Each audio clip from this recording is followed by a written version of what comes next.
Hey guys, welcome back for another video. What we're going to do today is we're going to be looking at our 2025 to 2026 Oregon Ducks football team. This is the reigning Big Ten champs. Yes, they lost in the playoffs, but first season in the Big Ten, they won the Big Ten. A lot of people doubted their physicality coming from the Pac-12. I called those people crazy. Oregon showed they can line up with any team in the nation and they can compete with you in the trenches. What a great season for them. But what we're going to do today is we're going to be breaking down their 25-26 schedule, going game by game, looking at the rosters, breaking down the offense, the defense, and we're going to predict the outcome for every single one of their games today, which ones they're going to lose, which ones they're going to win, which games could potentially be toss-ups. We're not saying they're going to win or lose, it's just what does Vegas predict as of right now. Make sure to hit that like button. Make sure to subscribe. If you have any comments, whether you agree with me, disagree, drop the comment down below. I will make sure that I respond to every single one of them. What do you think the Oregon Ducks are going to do? Let me know down in the comments. If you want to sign up for one of our member teams, look at the pinned comment down below, click on the link, you can sign up there, and I would definitely appreciate that. Once the season starts, we go over every single college football game, we go over every NFL, we go over all the football games, we break them down,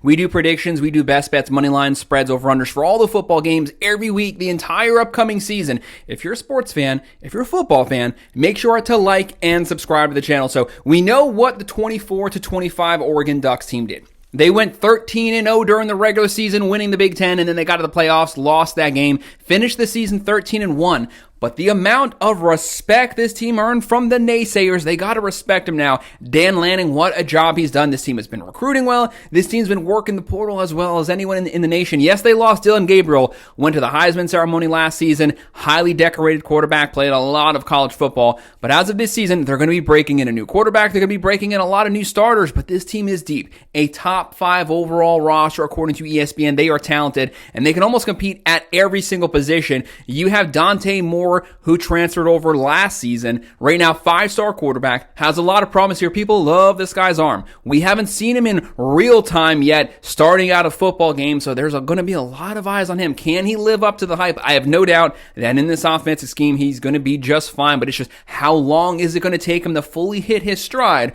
First season as the full-time starter. They have Hughes at running back, Whittington, they have Sadiq at tight end. They're going to have a wide receiver core. It's going to be really good. Casper, Macklin, Dickey, Moore, Benson, Bryant. A lot of weapons in that wide receiver room, but a lot of weapons. Some of them we haven't gotten to see them yet in real time. They're spring football. I don't personally like to put too much stock into spring football because everybody looks great spring football, and then once the season starts, they completely fall apart. That's not going to be the case, though, with the Ducks. We've seen this team for long enough. They've been good for over 2 decades now. Dan Lanning has never had a bad season there. What I really like about what he's done with the Ducks is he's built them in the trenches. Mario Cristobal started it, but Dan Lanning took it to a whole nother level, stacking that offensive line, stacking the defensive line, linebackers. They have a great front 7 on defense. Last season, they had a top 20 offense, a top 10 defense. They were physical. They could compete with anyone. I want to see them continue to grow another year in this scheme, another year in this system. They're going to be getting after it. But they put the whole world on notice. They put the Big Ten on notice. Yes, they didn't win the national championship last season, but they finished the regular season number 1. They won the Big Ten. The Buckeyes won the national championship, but Oregon, they know they beat them once. They want to go head-to-head with these teams. They want to show they can make it to that national championship game, and more importantly, that they can win it. When you're looking at the schedule there on the side, the Blue Stars, that's the game that Vegas, as of right now, predicts they're going to win. The Red Stars are the ones that Vegas predicts they're going to lose. The Yellow Stars are the Vegas toss-ups right now. I'm not saying they're going to win them. I'm not saying they're going to lose them. It's just there's a lot of variables that are unknown because we haven't actually seen these teams on the field yet. So as of right now, it's a toss-up. It could go either way. We'll obviously know more once the regular season starts, but let's not waste any more time. Let's start running through these games and looking at every single matchup game by game. The Ducks are going to start the regular season Saturday, August 30th versus the Montana State Bobcats coming to Eugene, Oregon. This might seem like a curb stomping, but actually Montana State made it to the FCS championship last season. They are one of, if not the best team on the FCS level, so they're going to come here prepared to put up a fight, but let's call it what it is. Obviously, this is going to be a blowout game, but I just want to see how long does it take Dante Moore to kind of get everything rolling completely in this scheme as the full-time starter. I don't think he'll have any problems there, but, the first 1 or 2 possessions, they might not score, and then as you get into that second quarter, that's when they should start to turn it on. Point is, Oregon's going to win this game. I do think they're going to win it comfortably. Probably like a 50-6 type game, 50-10. No matter what, they're going to roll through this game and start out the season 1-0, and they'll be the favorite here. And then if this game was maybe 2 years ago, this would have been a really cool game, but I do give Oregon credit for going out of conference and playing teams. We have the Oklahoma State Cowboys coming to Eugene, Oregon, Saturday, September 6th. It's an interesting game here because these teams don't really get to play that much, but Oklahoma State, what an egg they laid last season. They had Ollie Gordon. He completely fell apart. That offense was atrocious. Defense was atrocious. They went 3-9 last season, and they were the Vegas favorite to win the Big 12 last season. They have Flores taken over at the quarterback position. There's just not much promise here. Look for Oregon to me, completely control this game through 4 quarters, and they'll be the easy favorite. I like the way that Oregon's schedule's setting up right now. They have a couple easy cupcake games lining up going into Big Ten play. We know Big Ten play, it's always going to be a deep conference. It's always going to be a tough schedule. You want these cupcake games to kind of get your full steam, get that momentum so it can carry you as deep into the conference play as possible. Next matchup is going to be Saturday, September 13th at the Northwestern Wildcats. We are in conference play now, but Northwestern last season, not a good year at all. They do bring in the SMU quarterback, Preston Stone. Pretty decorated quarterback at SMU, but didn't start out last season well. Lost his job there, but he has a lot of starts under his belt. He could potentially be an outlier here, a wild card to make this an upset game. I in no way think that's going to happen. I see Oregon continuing to roll here and beating down Northwestern, and now they're 3-0. And then we have our Civil War rivalry. This is a really fun rivalry always. Oregon State, though, kind of rough. They've been depleted of players. People have been picking guys from them. I feel awful for what happened to them when the Pac-12 dissolved. Saturday, September 20th, the Oregon State Beavers coming to Eugene. This is going to be a fun game for Oregon. They are the more talented team. They obviously want to beat down their in-state rival. They're going to blow them up. I hope Oregon State at least has one quarter where they feel like they have a shot, but obviously that's going to get dashed. Oregon's going to win this one easily. Probably going to be like a 40-13 type game. And now we're really getting into the meat and potatoes. Saturday, September 27th, you had 4 cupcake games. You're 4-0 undefeated. You're going to be going at Penn State. This is going to be Beaver Stadium on the road here. One of the hardest places to play. And finally, Big Noon said they're going to let them have a night game. It's going to be a whiteout. It is going to be crazy. There's a 100% chance this is going to be the college football game day game. Everyone's going to be watching this. It's probably going to be a top 5 on top 5 matchup. One thing about Penn State, James Franklin finally got that weight off of his shoulder, finally won a playoff game last season, made the playoffs. Penn State usually a perennial 10-2 type season. No matter what, if we had a 12-team playoff, they would have probably made the playoffs the last 8 years. But nonetheless, they usually underperform in the big game, but they have everything with them this season. They have the veteran experienced team for once, just like the Buckeyes did last year, just like Michigan did 2 years ago. And they have Drew Waller. Seems like Drew Waller's been playing college football for 15 years. They have, to me, the deepest 1-2 running back combo in the nation. They have Allen, Singleton. They can cycle those guys. And then a top 10 defense last season. They're going to have a top 10 defense this season. A lot of pressure on Drew Waller. To me, he's let me down in my view of him. 5-star quarterback. He's shown some sparks there, but then he'll let you down with some crazy pick that he throws. But overall, good quarterback, veteran quarterback here.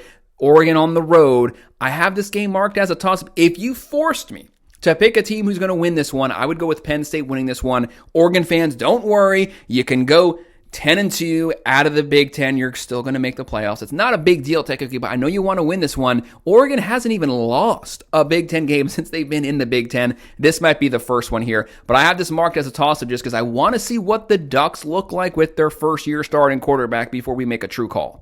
Then after that physical game, because that's going to be a line of scrimmage tough game, we're going to have a bye week Saturday, October 4th. Get some things rested. If you lost the Penn State game, work on some things that were not working that game. If you want it, retool, get prepared for Big Ten play.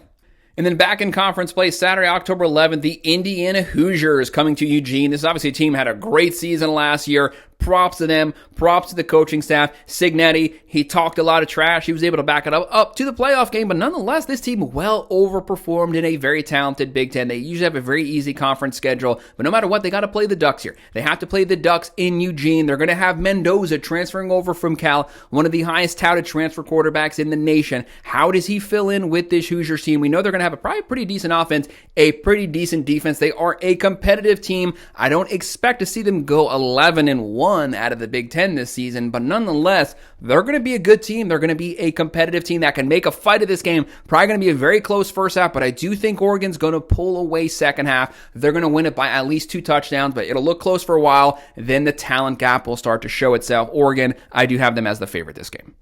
And then we got to play Greg Schiano at the Rutgers. This game is going to be in New Jersey, Saturday, October 18th. One thing you could say about this Rutgers team, they run the ball, they have a pretty decent run game, but it's their defense, which is obviously a Greg Schiano-led team. They have his personality. They are physical. They play line of scrimmage football. They play Big Ten football. They want to beat you in the trenches. But Oregon, they can live in the trenches all day long. They can out physically there. Point is, they're not uncomfortable playing at the line of scrimmage. They're going to own this game. Might be close first quarter, but Oregon's going to pull away easy, and they're easily going to be the Vegas favorite.